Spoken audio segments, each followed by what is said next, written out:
देवियों और सज्जनों, नमस्कार, आदाब, सत श्री अकाल। राइज एंड के इस मंच पर मैं आपका मेजबान आप सभी का बहुत बहुत स्वागत करता हूँ। अक्सर हम जब विज्ञान की बात करते हैं तो हमारे मन में पाश्चात्य वैज्ञानिकों की तस्वीरें उभरती हैं। लेकिन क्या आप जानते हैं कि ज्ञान और विज्ञान की जो मशाल आज पूरी दुनिया को रोशन कर रही है, उसकी पहली लौ हमारे अपने भारत की पुण्य भूमि पर जली थी। यह वो भूमि है जहां सदियों पहले, जब दुनिया के कई हिस्से अंधकार में थे, हमारे ऋषियों और मनीषियों ने ब्रह्मांड के रहस्यों को सुलझाने की कोशिश की थी। आज की हमारी यह यात्रा आपको समय में पीछे ले जाएगी, उस स्वर्ण युग में जब भारत विश्व गुरु कहलाता था। हम मिलेंगे उन अद्भुत मस्तिष्क वाले वैज्ञानिकों से जिनकी सोच और जिनकी खोजों ने समय को भी मात दे दी। हम जानेंगे कि कैसे शून्य के बिना गणित अधूरा था, कैसे शल्य चिकित्सा की नींव हमारे पूर्वजों ने रखी और कैसे ब्रह्मांड के ग्रहों की गति का सटीक अनुमान हजारों साल पहले ही लगा लिया गया था। यह सिर्फ इतिहास का एक पन्ना नहीं, बल्कि हमारे गौरवशाली अतीत का एक जीवंत प्रमाण है। तो अपनी कुर्सी की पेटी बांध लीजिए, क्योंकि हम एक ऐसे रोमांचक सफर पर निकलने वाले हैं जो आपको हैरान भी करेगा और एक भारतीय होने पर गर्व भी महसूस कराएगा। चलिए साथ मिलकर खोलते हैं ज्ञान के वो पन्ने, जिन पर धूल तो जम गई है, लेकिन जिनकी चमक आज भी फीकी नहीं पड़ी है। आइए शुरू करते हैं प्राचीन भारत के महान वैज्ञानिकों की इस अद्भुत गाथा को। देवियों और सज्जनों, हमारी इस ज्ञान यात्रा का पहला पड़ाव हमें ले चलता है 5वीं सदी के महान गणितज्ञ और खगोल शास्त्री आर्यभट्ट के पास। कल्पना कीजिए, एक ऐसी दुनिया की जहां गिनती तो थी, पर कुछ नहीं को दर्शाने का कोई तरीका नहीं था। आर्यभट्ट ने ही दुनिया को शून्य यानी जीरो का अनमोल तोहफा दिया। ये केवल एक अंक नहीं था, ये एक क्रांति थी, एक ऐसी अवधारणा जिसने गणित की पूरी दिशा ही बदल दी। इसी शून्य ने दशमलव प्रणाली को जन्म दिया और जटिल से जटिल गणनाओं को संभव बनाया। आज कंप्यूटर से लेकर अंतरिक्ष विज्ञान तक हर जगह आर्यभट्ट के इस आविष्कार की गूंज सुनाई देती है। आर्यभट्ट का योगदान सिर्फ शून्य तक ही सीमित नहीं था। जब दुनिया का एक बड़ा हिस्सा यह मानता था कि पृथ्वी छपटी है और ब्रह्मांड का केंद्र है, तब आर्यभट्ट ने अपनी पुस्तक आर्यभट्टीय में यह घोषणा कर दी थी कि पृथ्वी गोल है और अपनी धुरी पर घूमती है।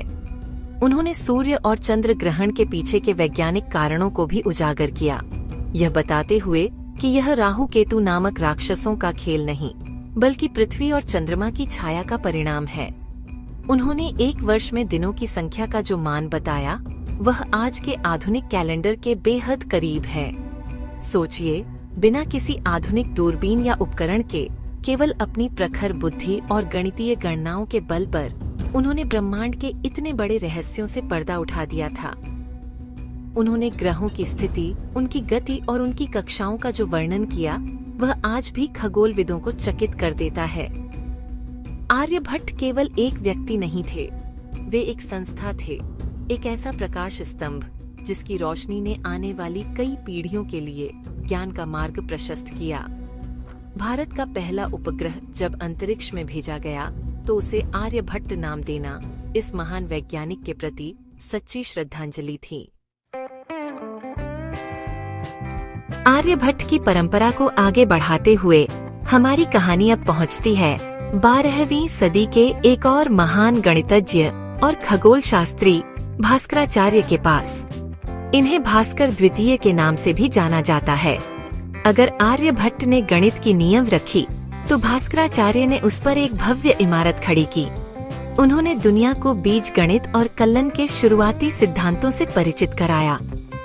यह जानकर आपको आश्चर्य होगा कि न्यूटन और लाइबनिट्ज से सदियों पहले भास्कराचार्य ने अपने ग्रंथ सिद्धांत शिरोमणि में अवकलन के मूल सिद्धांतों का उल्लेख किया था। उन्होंने बताया था कि कैसे कोई चीज जब अनंत रूप से छोटी हो जाती है तो क्या होता है। भास्कराचार्य की सबसे प्रसिद्ध रचनाओं में से एक है लीलावती। कहा जाता है कि उन्होंने यह पुस्तक अपनी बेटी लीलावती के लिए लिखी थी। यह कोई साधारण गणित की किताब नहीं है, बल्कि कविताओं और पहेलियों के रूप में लिखी गई एक मनोरंजक कृति है, जो अंकगणित और ज्यामिति के जटिल सिद्धांतों को भी बेहद सरल और रोचक बना देती है। इसमें पेड़ों पर बैठे पक्षियों से लेकर मोतियों की माला और मधुमक्खियों के झुंड तक के उदाहरणों के माध्यम से गणितीय समस्याओं को हल किया गया है। यह दर्शाता है कि भास्कराचार्य न केवल एक महान विद्वान थे, बल्कि एक बेहतरीन शिक्षक भी थे, जो जानते थे कि ज्ञान को कैसे मनोरंजक बनाया जाए। उन्होंने गुरुत्वाकर्षण के सिद्धांत पर भी गहन विचार किया था। न्यूटन से लगभग 500 साल पहले भास्कराचार्य ने अपने ग्रंथ में लिखा था, पृथ्वी आकाशीय पदार्थों को अपनी एक विशिष्ट शक्ति से अपनी ओर खींचती है और इसी कारण वे पृथ्वी पर गिरते हैं। उन्होंने इसे गुरुत्वाकर्षण तत्व का नाम दिया था। उनकी गणनाएं, उनके प्रमेय और उनके सिद्धांत इतने सटीक थे कि वे आज भी प्रासंगिक हैं। भास्कराचार्य का काम इस बात का प्रमाण है कि प्राचीन भारत में ज्ञान की धारा कभी रुकी नहीं, बल्कि पीढ़ी दर पीढ़ी और भी समृद्ध होती चली गई। देवियों और सज्जनों, गणित और खगोल शास्त्र के बाद अब हम रुख करते हैं जीवन के विज्ञान यानी चिकित्सा की ओर। और जब चिकित्सा की बात हो तो आचार्य चरक का नाम सबसे पहले आता है। लगभग 2000 साल पहले उन्होंने चरक संहिता नामक एक महाग्रंथ की रचना की, जो आज भी आयुर्वेद का सबसे प्रामाणिक और आधारभूत ग्रंथ माना जाता है। यह सिर्फ बीमारियों और उनके इलाज की किताब नहीं है, बल्कि यह स्वस्थ जीवन जीने की एक संपूर्ण कला है। चरक ने बताया कि दवा से ज्यादा जरूरी है बीमारी को होने से रोकना। चरक संहिता में पाचन, चयापचय और शरीर की प्रतिरक्षा जैसी अवधारणाओं का विस्तृत वर्णन है, जिन्हें आधुनिक चिकित्सा विज्ञान ने बहुत बाद में समझा। उन्होंने मानव शरीर की रचना, विभिन्न अंगों के कार्य और 3 दोषों वात, पित्त और कफ के सिद्धांत को स्थापित किया। उनका मानना था कि इन तीनों दोषों का संतुलन ही स्वास्थ्य है और असंतुलन ही रोग का कारण है। उन्होंने सैकड़ों जड़ी बूटियों और खनिज पदार्थों के औषधीय गुणों की पहचान की और उनके प्रयोग की विधि बताई। चरक ने चिकित्सा के नैतिक सिद्धांतों पर भी बहुत जोर दिया। उन्होंने एक चिकित्सक के लिए जो आचार्य संहिता निर्धारित की, वह आज भी उतनी ही प्रासंगिक है। उन्होंने कहा कि एक चिकित्सक को रोगी के प्रति दयालु, ज्ञानी और अपने कार्य के प्रति समर्पित होना चाहिए। उनका दर्शन था कि चिकित्सक का पहला कर्तव्य रोगी की सेवा करना है, न कि धन कमाना। आचार्य चरक का योगदान केवल भारत तक ही सीमित नहीं रहा। उनकी चरक संहिता का अरबी और लैटिन सहित कई भाषाओं में अनुवाद हुआ और इसने पूरी दुनिया की चिकित्सा पद्धतियों को प्रभावित किया। यदि चरक ने आयुर्वेद की आत्मा को परिभाषित किया, तो आचार्य सुश्रुत ने उसे एक नया शरीर दिया। हम बात कर रहे हैं शल्य चिकित्सा के जनक यानी फादर ऑफ सर्जरी, महर्षि सुश्रुत की।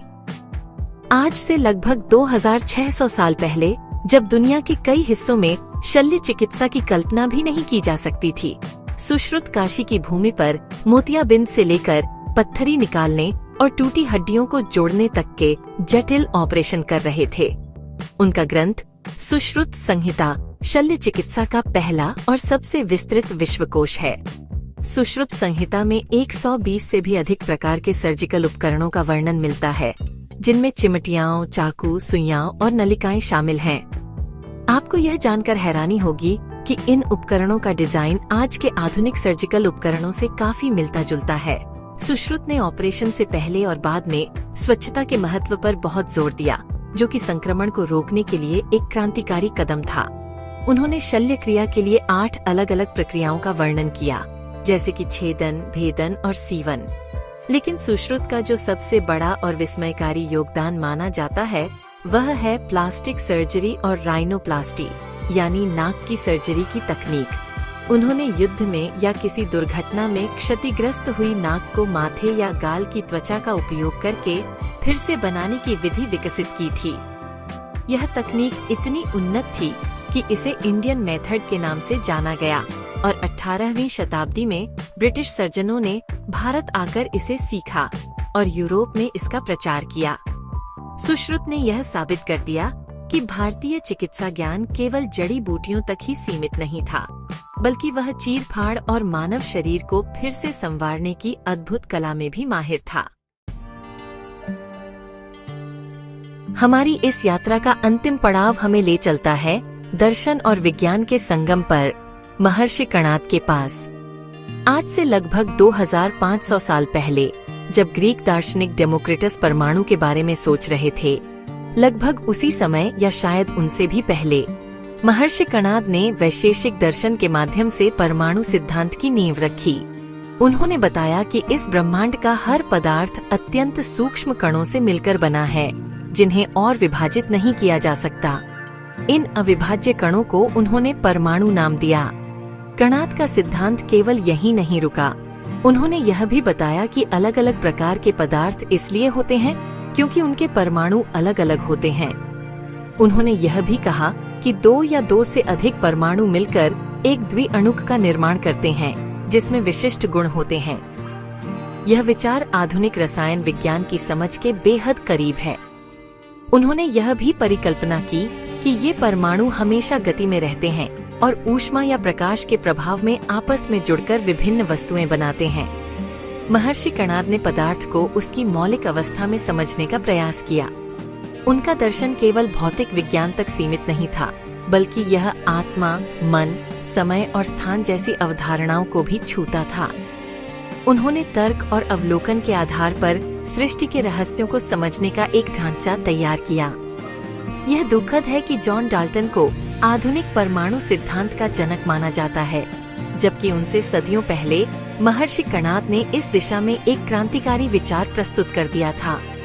कणाद का काम हमें याद दिलाता है कि भारत की भूमि पर विज्ञान और अध्यात्म हमेशा एक साथ चले हैं। देवियों और सज्जनों, तो यह थी हमारे गौरवशाली अतीत के उन कुछ नक्षत्रों की कहानी।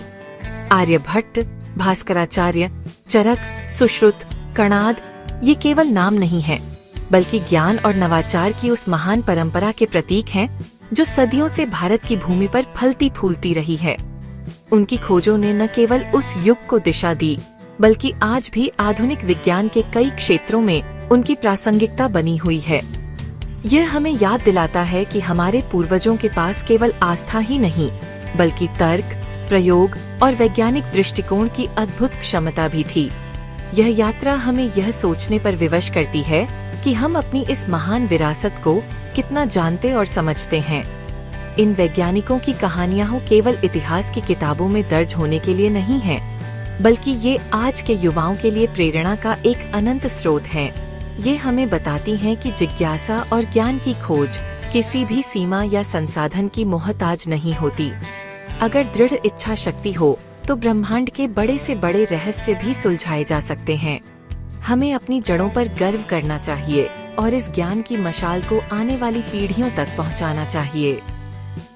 राइज एंड की तरफ से मैं आप सभी दर्शकों का तहे दिल से धन्यवाद करता हूं कि आप हमारी इस ज्ञानवर्धक यात्रा में शामिल हुए।